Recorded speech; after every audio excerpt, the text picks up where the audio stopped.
So with one hand, okay, the BlackRocks of the world are pressuring Exxon and Chevron and others to effectively drill for less oil with emissions caps. Turns out those companies have to drop oil production projects to meet those net zero standards by 2050. Guess who's, or no, let me ask you just a question, what your net reaction is. You may know where I'm going with this, so you may probably get it right. Do you think those projects are still proceeding? Or do you think that they actually just got dropped in the interest of staving off global emissions? Which do you think it is between the two? Dropped. No, wrong answer actually. Projects are proceeding. They're just proceeding under new ownership.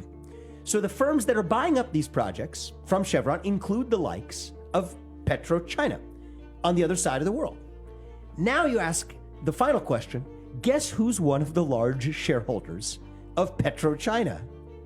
It is none other than BlackRock, the very firm that was actually pressuring the Exxons and Chevrons of the world over here to drop those kinds of projects. That is how deep this runs. You don't know why?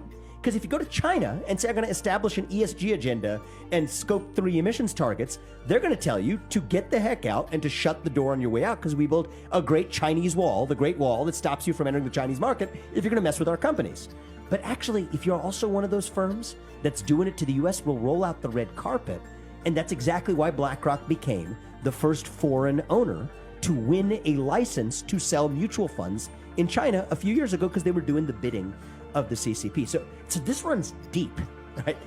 And when you have sort of concentrated nodes of private public power in the United States, that's what lends it to capture even by other governments like the CCP in a truly decentralized free market system or in a truly decentralized democratic body politic, by the way.